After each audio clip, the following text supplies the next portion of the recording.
The Bourbon Baron here. Welcome to Sticks and Stones. As usual, I got some sort of technology problem. Won't go live on X for me. So you're getting it on Instagram and on Rumble and on YouTube. So we'll try to send the folks on X another message and tell them you're going to have to go somewhere else if you want to see the episode. So anyway, I do have a great show lined up for you today. I am pairing Tullibardine, 15-year-old. I think I may have actually put 12-year-old on the title. Yeah, been a little helter-skelter here. But anyway, I'm pairing that. That is a single malt Highland Scotch with the E.P. Carrillo Essence Maduro. So I'm also trying to get the TV working here too. You know, I'm constantly multitasking, even though they say you technically can't multitask. I don't know. I do a pretty good job of not doing it, I guess then, because I'm constantly doing it, working way more things than I should be. But anyway, we're gonna get fired off here. It is a great show. If you watched my other podcast yesterday, I did this. This is my test pairing. So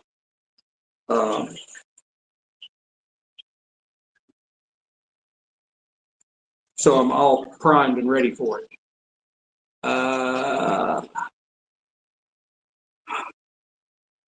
Yeah, it's constantly problems. Constantly problems. I don't have time for it. Okay.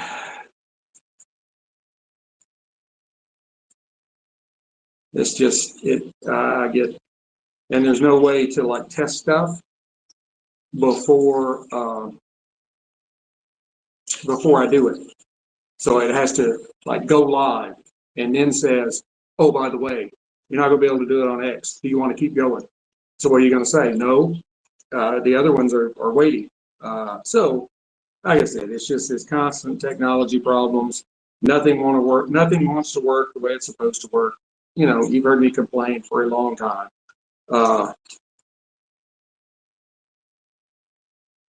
At Rumble, YouTube, I think that's it. Rumble and YouTube. Yeah.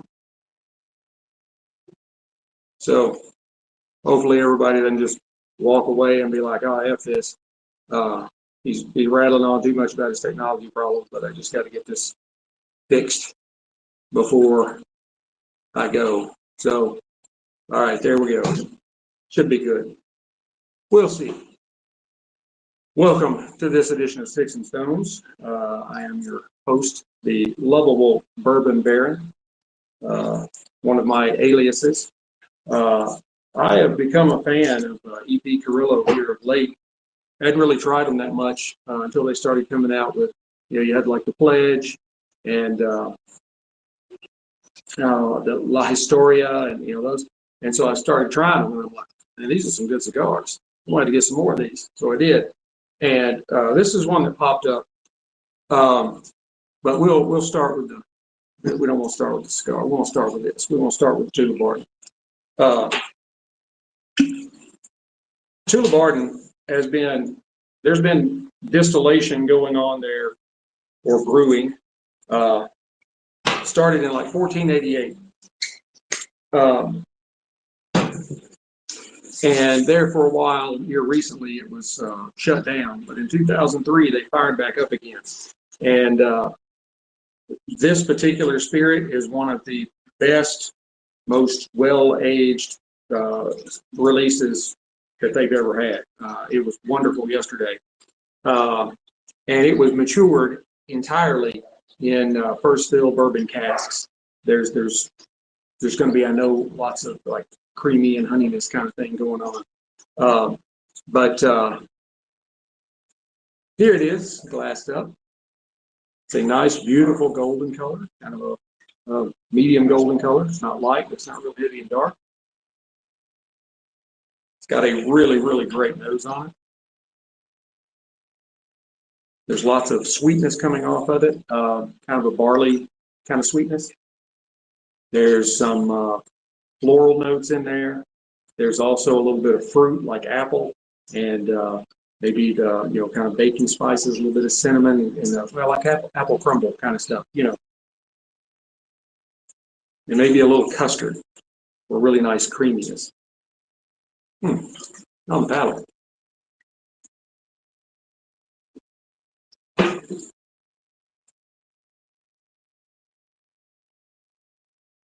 You do get lots of kind of honeyed malt.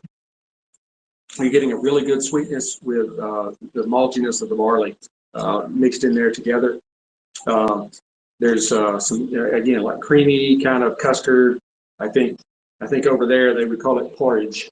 But then there's also some like some mixed berries. Can't really pick out that it's one particular berry, but just kind of those berry fruits. And a little bit of a really nice like sponge cake that's a little damp. I love that. It's really awesome. The finish, I get something along the lines of maybe caramelized nuts, maybe a little bit of toffee kind of thing.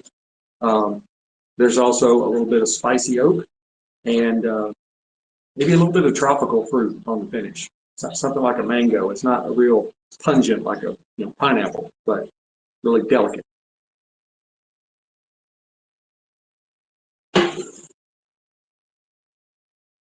Yeah, it is really a really great spirit. It's got a medium length finish to it. It doesn't last too long, but it doesn't just completely go away right after you finish enjoying it on your palate. I've really become a fan, like I said, of the E.P. Carrillos of Tullibardine. I think I've got like 4 bottles of Tullibardine right now of their various offerings, and it's a really good spirit and it's really economical. For a single malt 15-year-old, you're talking. I think I spent like $70-$80, I think, something like that. So not bad at all. But now the E.P. Carrillo, this is the Essence, and it is as it says, it's a Maduro. This is the newest addition to the E.P. Carrillo line, and it kind of explores the importance of the wrapper. In a cigar blend. Wrapper, even though that's only one leaf that cloaks the outside of it, and you got all the leaves that are inside of it, the wrapper does play a very critical part in the enjoyment of a cigar. This is a medium-bodied cigar with, it has a Honduran binder wrapped around Nicaraguan long fillers with, my favorite, Mexican San Andrés wrapper. I love the San Andrés. Now they call this a Robusto. I might be able to take them on their word on the length, but that's really thin to be a 50 on the ring gauge, and I'm almost thinking more like 48, close, but still. But visually, it is a beautiful stick that is just a really, really dark chocolate brown. It has minimal to moderate veining. There are a couple of veins that are pretty pronounced, and there's some that are almost invisible. It does have visible seams, but they are very tight, and it's a very well put together cigar. And it has a really large, you can pick up that line there, right about there, double cap. So I'm going to go ahead and we're going to explore this stick. On the nose,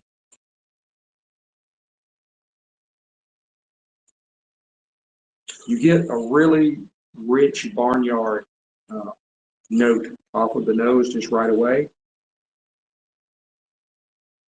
You get something along the lines of raisins and maybe a little bit of kind of woody notes, maybe some cedar, a little bit of damp earth.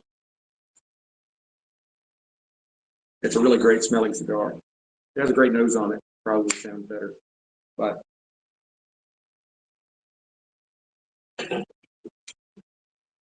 It's been so cold here lately, my fingers aren't even working right, even though it's 60 right now.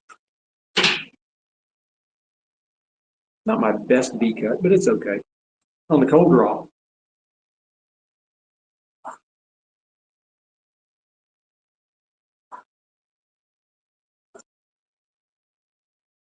I get some more barnyard, but I also get some hints of cinnamon and maybe something along the line of some prunes.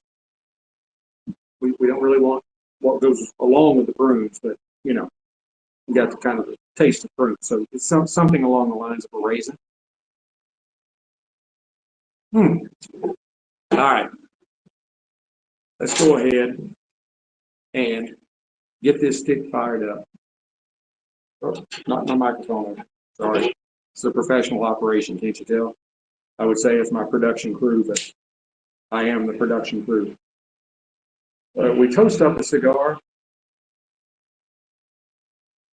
to get it very evenly burning on the tip, down on the foot.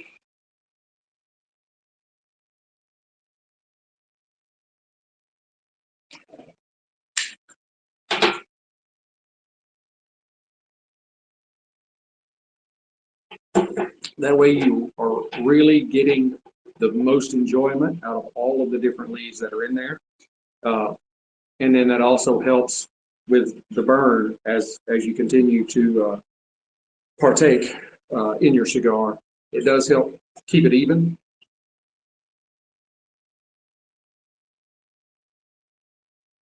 Some great smoke that comes off this stick. To be as small as it is, it's a really good smoke producer.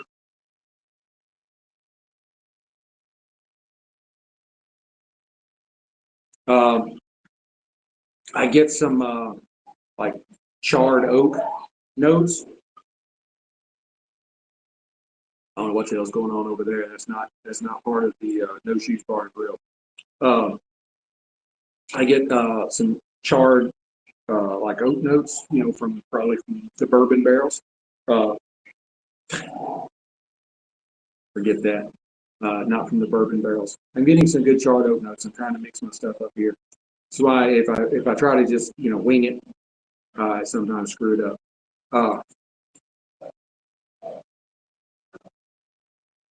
But you also get some hints of chocolate, which is kind of indicative of the Mexican San Andrés. There's some really good chocolate notes on just about every San Andrés leaf I've smoked.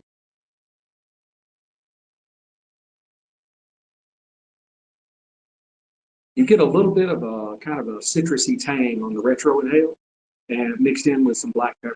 Let's try them together.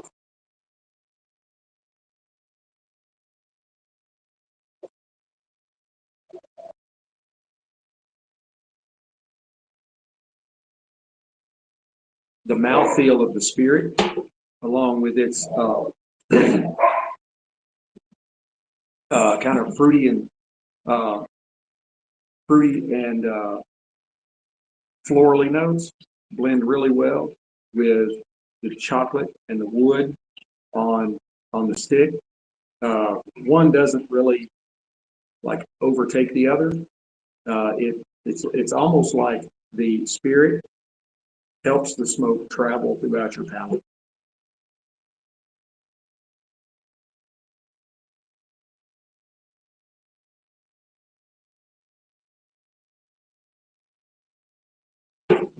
Blowing the smoke in the glass really doesn't do anything. I like it, and the way I see it is I'm holding the smoke in my mouth as long as possible before the spirit hits my tongue. So kind of get the full effect, I guess you'd say.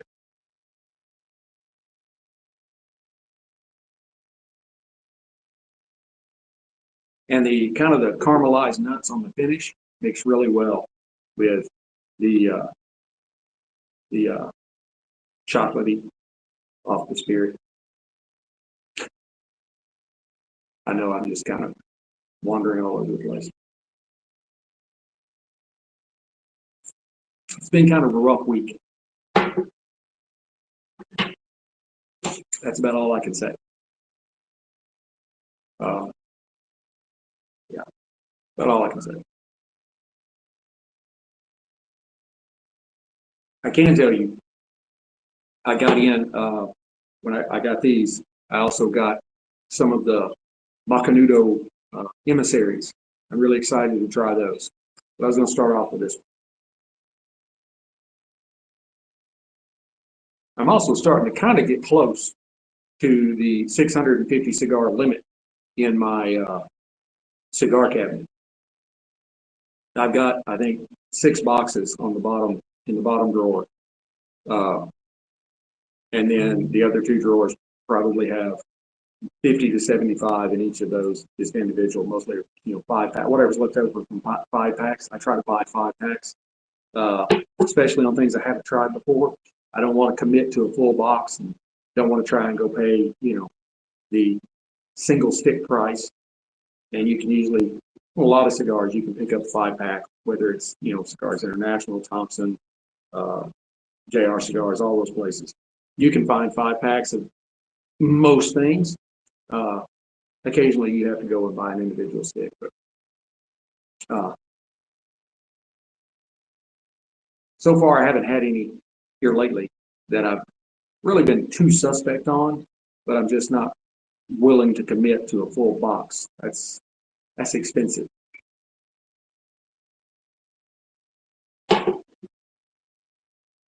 And this is a very mellow smoke. It is a really wonderful spirit that's got a nice mouthfeel to it. It doesn't have a tremendous amount of alcohol burn to it. Yeah, these do very well together. Very well.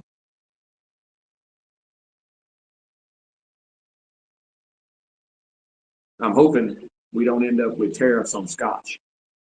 That would be bad.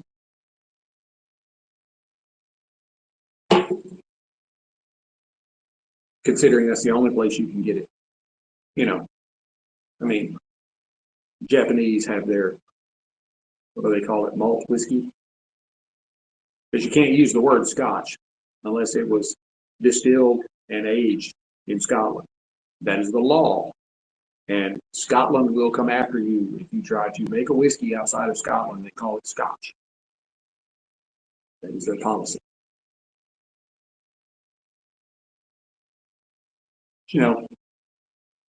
It's like you've got American whiskey, you've got Texas whiskey, you've got Tennessee whiskey, and of course all of these can have bourbon too. They just can't have Kentucky bourbon unless you got Kentucky bourbon. So you got all those kinds of whiskeys here in the U.S. Then you have Japanese, Canadian, all these kind of things. But Scotch, only place you can get it, Scotland. And unless you go to some blended whiskeys that you might not have ever heard of, which there are some good ones, they're pretty expensive. I really liked, I don't know if I'm pronouncing this right or not, but Shieldag or Sheldag. It is a very inexpensive Scotch. I don't think they do their own distilling. They take distillate from other distillers and they blend it to get what they want. It's actually a pretty good whiskey. And you can buy like a 1.75 of it for like $30. It's actually pretty good.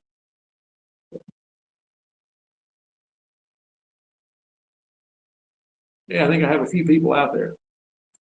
If you're just checking in, we have the E.P. Carrillo Essence, a Robusto that I don't really think is a Robusto. It's rather thin on the ring gauge for my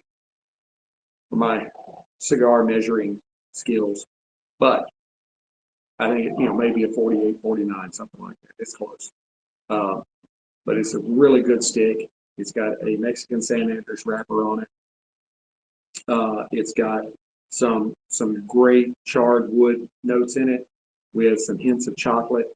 And then you've got the Tullibardine 15-year-old single malt Scotch that has some really great sweeter notes and florally notes on it.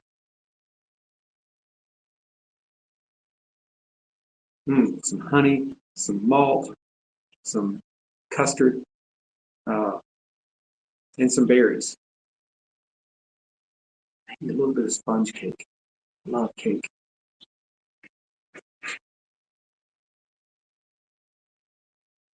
I really thought about breaking out the podcasting equipment, and recording an episode, because I really haven't uploaded an episode to Spotify in a while. Because these get saved in Rumble, and I can download them and strip the audio out of it, but it doesn't work very well. And I don't like having to set up multiple things, like set up my podcast board and the things that go in my ears, the microphone. I got this. I got the microphone for it. It's a lot of stuff to deal with. I really like to do it. I've searched and searched and searched, trying to find some way that I could do this all in one thing. It's just not out there. Maybe I need to come up with something like that. Maybe it would allow me to retire early. It's a really nice, nice little stacks of ash going. It's a great cigar.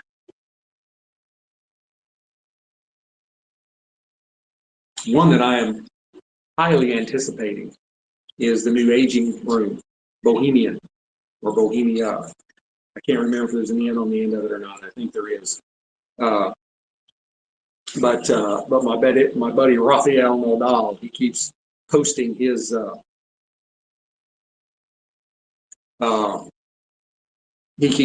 pictures of him holding it with his espresso or his little latte, whatever it is, the palm trees and the sunrise wherever he is that day.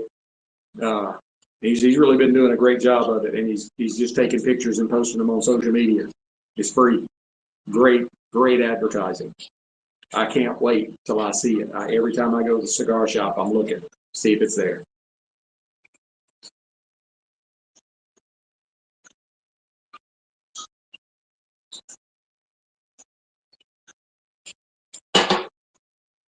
I'm not really getting a whole lot of change in the cigar as we're getting closer to the halfway mark, other than maybe some of that citrus that was on the retro inhale is now coming down onto the palate. Just a little bit of kind of thing, you know. It's a good eye opener. I love the little video of the boxer at the beach, little boxer puppy, and they've given it a lemon. Not really supposed to have lemons, but anyway, it's a funny video. And that dog will get it in his mouth, and of course it'll bob its head up and down, and it paws around. It loves that lemon. And the person that's recording the video is just laughing their tail off. I love that little video. It's cool. Anyway.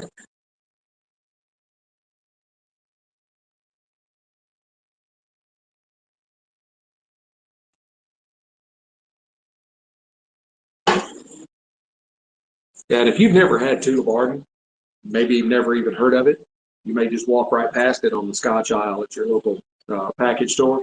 You definitely need to stop in on the Tullibardine section and take a look at what they've got. They've got some really, really great spirits. They make an excellent Scotch. I'd have to go back and look and see exactly how long they were closed when they reopened in 2003. But I can't think of anybody. Maybe the Dalmore. I'd have to go back and look. But the Dalmore may be older, but I'm not thinking so. It could be like 1486 or 1466 or something like that. But this is one of the oldest I can recall seeing. And they've been distilling at this same place since 1488. So let's see, 1988 would have been 500 years. So they're somewhere right in that range, depending on how long they were closed down. If you got that kind of lineage, you're obviously doing something right. Hang on.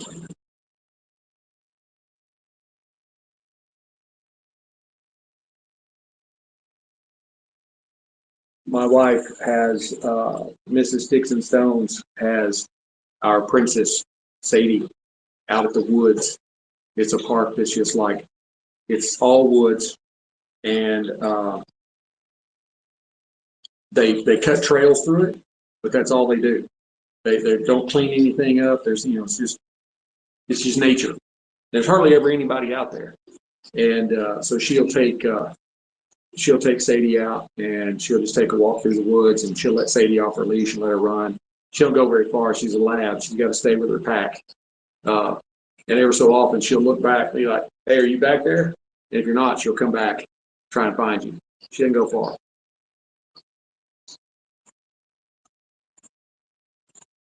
Probably have some pictures of her posted around. There's been a few times I've done this, and I'll let her out here in the summertime. She's a swimmer. She went swimming just the other day.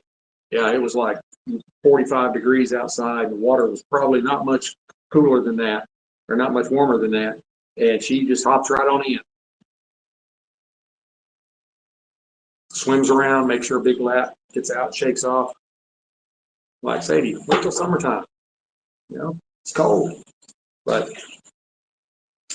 yeah, I love my dog. My mom says it's probably the most spoiled dog that she's ever seen.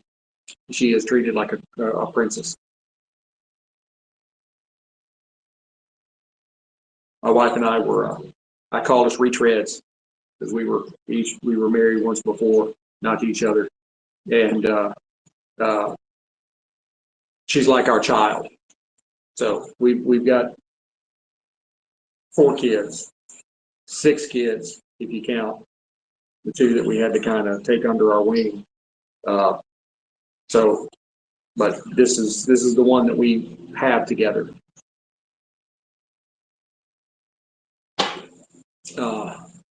And we have them from 36 to 14. And then you have Sadie, who's 4, which is 28 in dog years.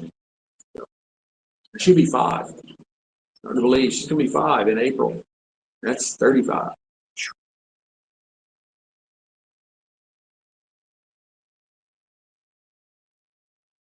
This stick is really mellowing out, and I'm starting to kind of get some notes of almost like an almond croissant with a little bit of chocolate in it. Chocolate comes from the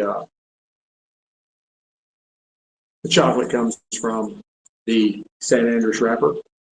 Man, it's a really nice transition, and it really bodes well blended with this Scotch that has so many sweet and floral notes on it. I am a Highland Speyside guy. I know I've never had a Campbellton, however they say it. It's spelled Campbelltown, one word.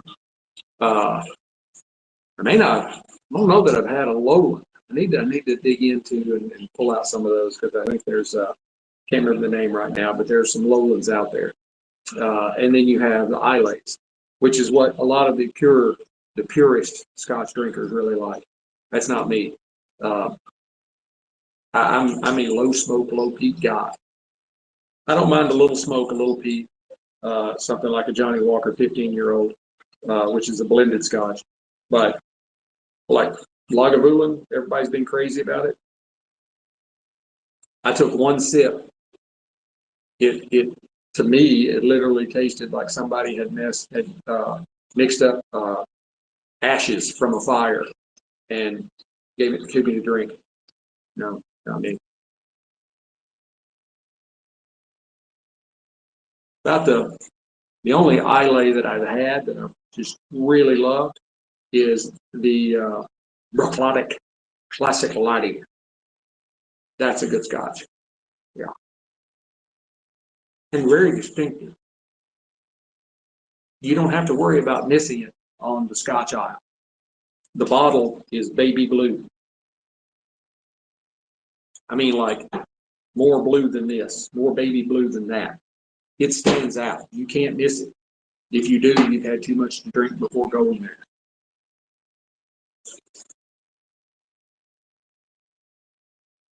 But yeah, it's a great Scotch to come from Islay. It does have some smoke and peat in it, but it's a very subtle smoky and peatiness. And if you watch I think it may have been on Vizio, the Vizio, I don't know what you call it, channel, app, whatever. It was something like Scotch, the Golden Drink, or something like that. And it is a documentary about the master distiller that they brought out of retirement to resurrect the Bruichladdich name. I don't think it was really the Bruichladdich name. I think it was the distillery that they were opening back up, and it was becoming Bruichladdich. It's been a while since I've watched it. But it's kind of his journey through making this spirit. And the Classic Laddie was the first one that they launched, and it shot right to the top at the the various world liquor competitions and stuff. And at the end of it, he's at the distillery, but he's sitting out on a bench by the water, and he's retiring again. He was, at that time, like 75, and he was retired then for a couple of more years. And the last I heard, he was back in the Scotch business. He started his first job in the Scotch business at 14.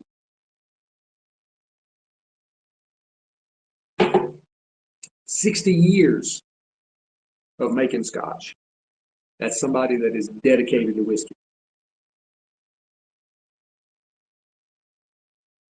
Well, look, I'm not going to hold y'all up anymore. I'm kind of doing these a little different way where, I do the beginning, and then I do the halfway mark, and I do, this is the finish on it.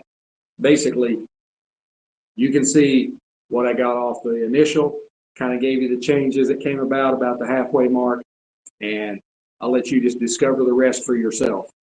I hope you've enjoyed it. I've enjoyed it, even though I had tech problems. I'll be doing it again. Hopefully, this is not a false spring, and we're not gonna have another snowstorm. Well, snowstorm, it was more just like cold. It snowed a little bit, not a lot.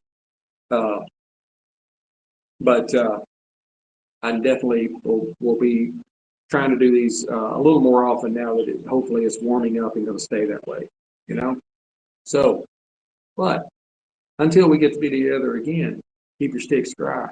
Sticks dry, stones cold. Have a great day.